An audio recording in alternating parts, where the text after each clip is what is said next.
আমার হাতের আজকের ফোনটা এত সুন্দর, আমার মনে হয় এই ভিডিও যারা দেখছেন তাদের হাতে দিলে 99% মানুষের এটা পছন্দ হয়ে যাবে, আমি শিওর। এই স্মার্টফোনটা রিয়ার প্যানেল বলেন, ফ্রন্ট প্যানেল বলেন, সবই কার্ভ, দেখতে খুবই সুন্দর এবং সুপার স্লিম। এইটা iQOO স্মার্টফোন। iQOO নাম শুনে ভাবতে পারেন কি ভাই 50,000 টাকা দামের স্মার্টফোন? নো, এটা iQOO স্মার্টফোন, বাট এটার দাম অনেক কম, সেই তুলনায় অনেকটাই কম। iQOO Z7 Pro, এই স্মার্টফোনটা দুইটা ভ্যারিয়েন্ট মার্কেটে পাওয়া যায় এই মুহূর্তে, 8/128, 8/256 GB। তো এটা আমাদের কাছে পাঠিয়েছিল লাইক টেলিকম, যাদের কাছে আপনারা পেয়ে যাবেন। তাদের সব কিন্তু বসুন্ধরা সিটিতে রয়েছে এবং ভিডিও ডেসক্রিপশনে তাদের সব ইনফরমেশন দেওয়া থাকবে। এবং এর যে দুইটা ভ্যারিয়েন্ট, দুইটার প্রাইসেই ভিডিও ডেসক্রিপশনে মেনশন করা আছে। যেহেতু আনঅফিসিয়াল ফোন, তো এটার প্রাইসটা একটু ভ্যারি করে, সো একটু দেখে নেবেন কষ্ট করে। হ্যাঁ, তো বক্স টক্স আর খুলে দেখালাম না, বক্স কন্টেন্ট প্রয়োজনে সব কিছুই থাকে, এই যে কেস টেস আছে। স্মার্টফোনটার কাছে আসি, আমি ফার্স্টে কি বললাম, দেখতে খুবই সুন্দর। হ্যাঁ, এটা দেখতে আসলে জোস এবং সুপার স্লিম হওয়ার কারণে না, এটা এক হাতে নিয়েও খুব সহজে ব্যবহার করা যায়। আপনার মন চাইবে যে এটা দিয়ে কথা কথা বলি, হাতে নিয়ে চালাই, ওরকম একটা ইচ্ছা জাগবে আর কি। তো পাতলা ফোন হলেও প্রয়োজনীয় পোর্টস অ্যান্ড বাটন প্রায় সব কিছুই আছে। সেকেন্ডারি নয়েজ ক্যান্সেলিং মাইকটা আমরা দেখছি, তবে 3.5mm হেডফোন জ্যাকটা নেই। এইটা ভাই দিতে পারতো না, এটা আমরা যতই চাইতাম ওরা দিতে পারতো না, কারণ এটা ওই লেভেলেরই স্লিম। আর এখানে রয়েছে ইন ডিসপ্লে ফিঙ্গারপ্রিন্ট স্ক্যানার, যার পজিশনটা ফার্স্টের দিকে অনেকের কাছে একটু নিচে মনে হতে পারে, কিন্তু এটা দেখুন বেশ ফাস্ট অ্যান্ড একুরেট, প্রত্যেকবারই একুরেটলি কাজ করে এবং খুবই দ্রুত আনলক করতে পারে আর কি। ডিসপ্লেটা ভালো লাগছে, ডিসপ্লেটা দেখতে খুবই সুন্দর এবং ডিসপ্লেটা মোটামুটি সিমেট্রিক্যাল টাইপের। এটার সাইজ মূলত 6.78 ইঞ্চ, এটা একদম ছোট না আবার বড়ই, আসলে বড়ই, 7.8 ইঞ্চ মানে যথেষ্ট বড় ডিসপ্লে, কিন্তু সিমেট্রিক্যাল ডিসপ্লে হওয়াতে দেখতে ভালো লাগবে। কার্ভ ডিসপ্লে অনেকে পছন্দ করেন আমার মতো, তাদের কাছে আশা করছি এটা ভালো লেগে যাবে। এটা AMOLED panel, 120 hertz high refresh rate রয়েছে এখানে। হ্যাঁ, এবং এটার পিক ব্রাইটনেস হলো গিয়ে 1300 নিটস। তো 1300 নিট পিক ব্রাইটনেস, এটা কিন্তু খারাপ না। আমরা যখন আউটডোরে ছবি তুলছিলাম, ভিডিও শুট করছিলাম দিনের বেলায়, একদম সুন্দরভাবে এটা আমরা দেখতে পেয়েছি, সমস্যা হয়নি। 120 হার্টজের ব্যাপারটাও চেক করে দেখছিলাম, ওটাও ঠিকভাবে পুশ করতে পারছে। HDR10+ এর সাপোর্ট রয়েছে, এই ডিসপ্লেতে আবার 1 বিলিয়ন কালার সাপোর্ট করছে। তো ডিসপ্লেটা নিয়ে মনে হয় না যে কারো কমপ্লেইন থাকবে, তবে প্রোটেকশনের ব্যাপারটা একদম 100% ক্লিয়ার না। এটা ASA80 গ্লাস, এই টাইপের কোনো একটা গ্লাসের প্রোটেকশন রয়েছে, এইটার ব্যাপারে আমার ততটা নলেজ নেই। তো ওই টাইপের কোনো একটা প্রোটেকশন আছে, আপনারা একটা আলাদা প্রোটেক্টর ব্যবহার করতে পারেন, যদিও কার্ভ ডিসপ্লে খুব একটা সুবিধাজনক কিছু পাবেন না, এটাও শিওর। রিয়ার প্যানেলটা কিন্তু গ্লাসেই, হ্যাঁ, এটা ফ্রস্টেড গ্লাস। দুইটা কালার ভেরিয়েন্ট পাওয়া যায়, একটা মনে হয় ব্লু, একটা মনে হয় ব্ল্যাক। ওরা আরো সুন্দর নাম দিয়েছে আর কি, লেগুন ব্লু এরকম টাইপের কোনো একটা নাম ওইটার। যাই হোক, ফোনটা দেখতে সুন্দর, ডিসপ্লে সেকশনটাও ভালো লাগছে এবং ডিসপ্লেটা, এটার যে কারেন্ট প্রাইস এই মুহূর্তে 35K এর আশেপাশে রয়েছে, সেই জায়গা থেকে একদমই জাস্টিফাই করে। ডিসপ্লে নিয়ে আপনাদের কমপ্লেন থাকবে না, এটুকু আমি বিশ্বাস করি। এরপর যদি ক্যামেরা সেকশনে আসি, এইখানে এসে ভালো লেগেছে, একটু হতাশ হয়েছি। ভালো লেগেছে এখানে দুইটা শুটার দেখে, মেইন শুটারটা আসলে কাজের, 64 মেগাপিক্সেল। এরপরেরটা না 2 মেগাপিক্সেলের একটা ডেপথ সেন্সর, তো ওইটা আসলে যে কেন দিছে, না দিলেও পারতো, একটা দিলেও হইতো। আর একটা আলট্রা ওয়াইড আসলে দেওয়া উচিত ছিল, যে জিনিসটাই আমি মিস করছি। যখন আপনি একটা আনঅফিসিয়াল ফোন 35K দিয়ে কিনবেন, সেটাতে আলট্রা ওয়াইড শুটার নেই, এইটা মানে একদম মানাই যায় না। তো এগুলো বোঝা উচিত আর কি। ফ্রন্ট ফেসিং ক্যামেরাটা হলো কি আবার 16 মেগাপিক্সেলের, মেইন ক্যামেরায় ওয়াইএস আছে, দেখেন মেইন ক্যামেরায় ওয়াইএস দিয়ে রাখছে, সহকারী সেন্সর দিয়ে রাখছে 2 মেগাপিক্সেল। তো মেইন ক্যামেরার রেজাল্ট ডে লাইট কন্ডিশনে খুব ভালো লেগে যাবে দেখলেই, মানে ম্যাক্সিমাম ছবিগুলো আপনাদের ভালো লাগবে, মনে হবে একদম সোশ্যাল মিডিয়া রেডি টাইপের। একটু স্যাচুরেটেড, কালারটা একটু বুস্টেড দেয়, ডাইনামিক রেঞ্জে মোটামুটি ভালো দেখছি, আবার ডিটেলের পরিমাণও খারাপ না। ইভেন আপনি যদি একটু সেইকি হাতেও ছবি তোলেন, তাহলেও কিন্তু বেশ স্ট্যাডি ফুটেজগুলোই পাবেন, কারণ ওয়াইএসটা আছে, ওটা কাজ করে আর কি। তো হ্যাঁ, এই জায়গাগুলো ভালো লেগেছে। ম্যাক্সিমাম ছবিতে খেয়াল করছিলাম একটু ওয়ার্ম টোন দিচ্ছে, তো ওয়ার্ম টোনের কারণে অনেকের কাছে হয়তো ছবি ভালো লাগবে, বিশেষ করে যখন কিনা মানুষের ছবি থাকে, ওটা দেখতে ভালো লাগতেছে, কিন্তু সব ছবি আবার ভালো লাগছে না। আমার যা মনে হয়, এটা ন্যাচারাল টোনে যদি রাখতো, তাহলে এটা বরঞ্চ দেখতে আরো বেশি ভালো লাগতো, পরবর্তীতে লাগলে আমরা একটু টুইক করে নিতাম।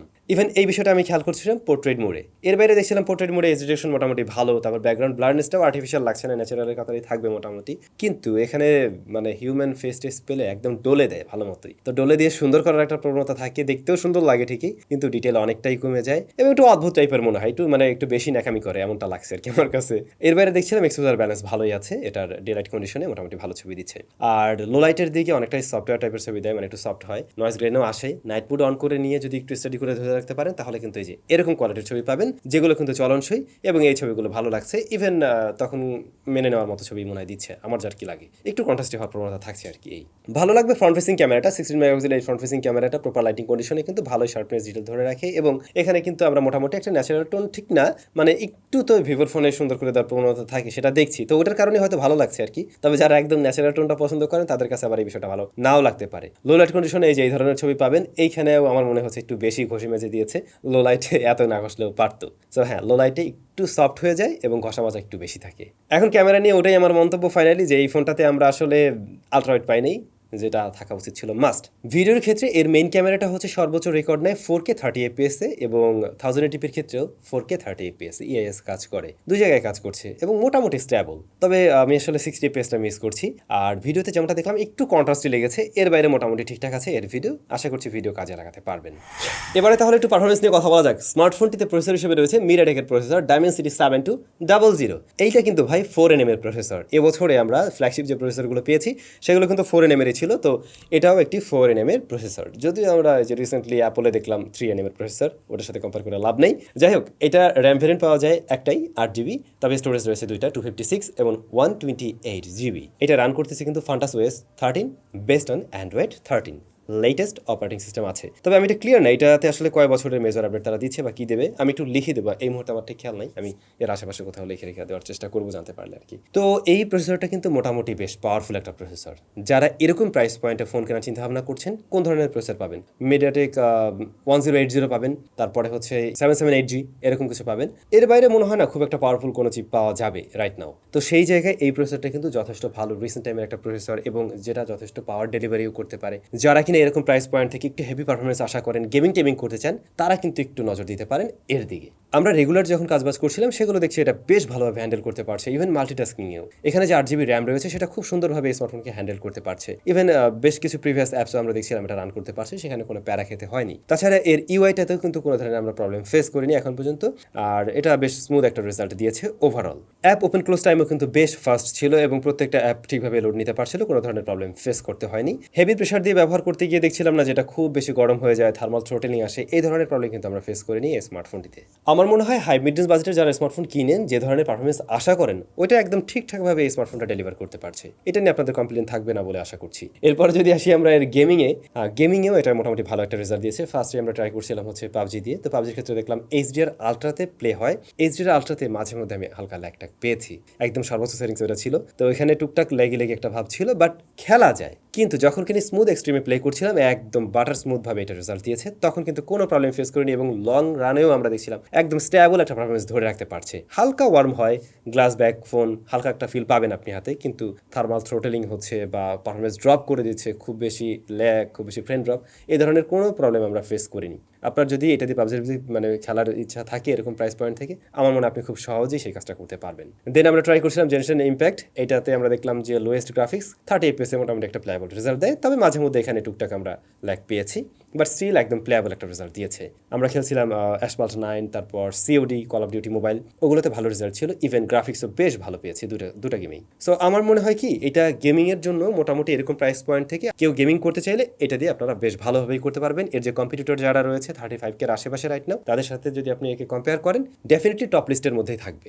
এই ফোনটাতে ব্যাটারি রয়েছে 4600 mAh এর এবং বক্স আপনারা পেয়ে যাবেন 66 ওয়াটের চার্জার। 29 মিনিটে দেখছিলাম এটা মোটামুটি 50% মতো চার্জ করতে পারে, দ্রুত চার্জ হয় এবং এটার ব্যাকআপও বেশ ভালো। 4nm এর এই প্রসেসরটা খুব বেশি চার্জ বার্ন করে না, ব্যাটারি বার্ন করে না আর কি। তো একদিন প্লাস টাইম এটা ব্যবহার করা যাচ্ছিল, যদি আপনি একটু হেভি ইউজার হয়ে থাকেন দিন শেষে একবার চার্জ করলেই চলবে। এটাতে স্পিকার রয়েছে একটি, ভাই লাউড স্পিকার হিসেবে একটা, মানে এই দেখেন কয়েকটা জায়গা আছে যে সমস্ত জায়গাগুলোতে ধরাই দিছে। এটাতে স্টেরিও স্পিকার থাকা উচিত ছিল মাস্ট, যেখানে মনে দেখতেছি ক্যামেরার কথা বলছিলাম। তো এই তো সাউন্ডটা বেশ ভালোই, ফুল ভলিউমে কোনো ডিসটরশন দেয় না, লাউডনেসও মোটামুটি ওকে, কিন্তু স্টেরিওর মজা তো ভাই মিস করতেছি। এরপরে ইয়ারপিসের সাউন্ড আবার ঠিকঠাক আছে, জাইরোস্কোপ সেন্সর আছে, প্রয়োজনীয় সবকিছুই মোটামুটি এতে আছে। এখন কথা হলো গিয়ে আপনি আসলে 35K দিয়ে এই মুহূর্তে এটা কিনবেন কিনা, তাই না? দেখুন, যদি আপনার খুবই গুড লুকিং এর একটা স্মার্টফোন দরকার হয়, যেটার ডিসপ্লেটা খুব ভালো হতে হবে পারফরমেন্স সেকশন ভালো হতে হবে, মেইন ক্যামেরাটা, তাহলে আপনি এটাকে চয়েস করতে পারেন। ও আবার একটা রিং লাইটের মতো আছে এখানে, হ্যাঁ, যেটা দিয়ে আবার ছবি তুললে ছবি সুন্দর আসে। আমি এইখানে দুটো ছবি শেয়ার করে দিলাম, ওই সময় ভুলে গেছিলাম। তো এরকম যদি প্রয়োজন হয় দিন দেখতে পারেন। আর যদি এরকমটা হয়, আমার লাগবে হচ্ছে ভাই অবশ্যই আল্ট্রাওয়েড শুটার থাকতে হবে মাস্ট, 3.5mm হেডফোন জ্যাক থাকা চাই মাস্ট, ডুয়াল স্পিকার লাগবে, স্টেরিও সাউন্ড আমি না পেলে হয় না আমার। সেই ক্ষেত্রে কিন্তু আপনি অন্য অপশন অবশ্যই দেখবেন, অথবা আপনি একটু ওয়েটও করতে পারেন। এই স্মার্টফোন তো মাত্র আসছে মার্কেটে, কিছুদিনের মধ্যে দাম আরও কিছুটা কমবে, তখন দেখবেন যে 33K বা 32K এর আশেপাশে, তখন কি এটা আরও বেশি ভ্যালু ফর মানি হবে। সো ওয়েটও করতে পারেন। আর যদি এই মুহূর্তে কেউ নেন তাহলে আমি বলবো অবশ্যই আপনারা এটা পেয়ে যাবেন লাইক টেলিকমে, ডেসক্রিপশনে সব কিছু দেওয়া আছে, দেখতে পারেন।